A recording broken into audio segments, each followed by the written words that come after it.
What's up, you guys, and welcome back to my channel. My name is Byron Vasquez Jr. I'm a Los Angeles-based actor, and here you will find personal stories of my journey as an actor, as well as tips and tricks and other acting-related content. In this video, I will be telling you guys a story on how I got my SAG card. So without further ado, let's roll the camera and action!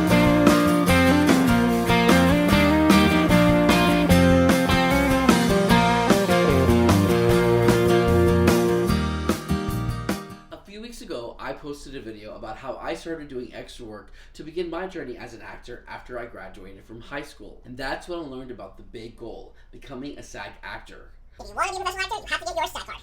But how was I supposed to do that? I heard about doing extra work and getting your 3 union vouchers, but then I realized that was almost an impossibility. Getting 1 union voucher was almost impossible. I had to get 3. I thought, forget it, that's not going to happen. So I decided that the way that I was going to become SAG was to be Taft-Hartleyed. Taft-Hartleyed is, if a union project wants you for their project, they're going to use a Taft-Hartley clause in order to cast you, so it makes you SAG eligible and eligible to work on their project. Early on in my career, I joined a theater company in Hollywood called the Underground Theater Company, and it was in that time that I did various amounts of plays ranging from Anton Chekhov's War to the Female Terrorist Project and comedies like Sherlock Holmes and a Batman Parody play. I also did as many independent film projects as I could book. However, these projects did not make me eligible for SAG. It was around this time that SAG rolled out a new media contract, and this meant that filmmakers could use this contract if they were making projects that were developed for YouTube and later on for Netflix or Hulu. This meant that they could cast union actors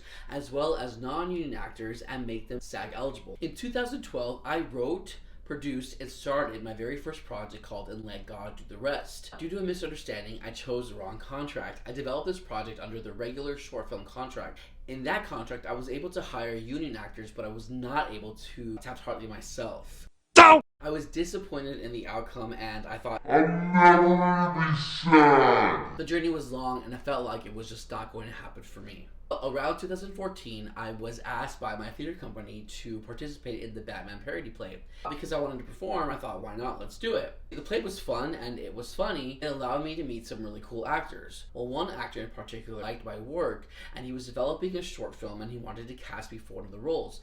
However, he couldn't pay me. This presented an opportunity. I mulled it over for a few days, then I told the actor that I was willing to do his short film and he didn't have to pay me. However, I wanted him to make the project a new media and I wanted him to Taft-Hartley me. And he agreed. And this made me SAG eligible. Finally, I felt as though I'd taken a big stride in my career. I was finally SAG eligible. Being SAG eligible doesn't mean that you're in the union. It means that you're eligible to join the union, and once you pay your initial dues of, around that time, it was a little over $3,500, then you could join the union and start competing for bigger work. But I didn't have the means to pay it just then, and I thought I wasn't ready for it, so I held off. So I kept doing theater around the Hollywood area, and I kept doing indie projects until one project came along called My Apocalyptic Thanksgiving. I was cast in a role for that movie, and they informed me that the movie was going to be a SAG feature film. I got my second Taft-Hartley. Once you're eligible to join the union, you're eligible for life. So I really didn't need the second Taft-Hartley, but it was nice to have it anyway. However, this put me in a must-join status, which means that the union was now sending me letters telling me, it's time to join the union. But I still wasn't ready. 2 years later, I hit a milestone. I booked my very first national commercial. This was also a SAG national commercial, and I was Taft-Hartley for a 3rd time. However, with the SAG national commercial comes one thing. Residuals. I booked the commercial in late February and shot it at the beginning of March, and the commercial didn't air until around April.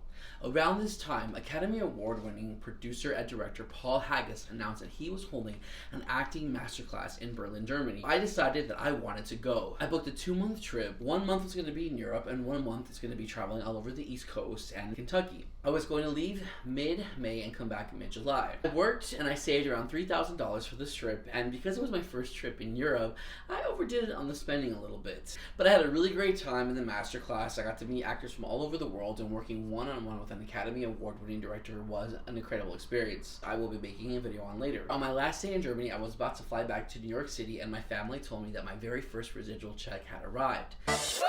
And they had deposited for me, after taxes and agency fees, somewhere a little bit over $8,000. Residuals. When I arrived in New York City, the first thing I did was to find the SAG offices in New York City and go and pay my SAG dues of about $3,500. I got a welcome packet with my SAG card, and I was elated. It was the goal that I had been working for years. I had finally got my SAG card. I was a professional actor. That's a trip I'll never forget. Anyway, thank you very much. That's it for this story. Please leave a like, a comment, and subscribe for more of my stories as an actor, as well as tips and tricks and other acting related content. But for now, that's a wrap.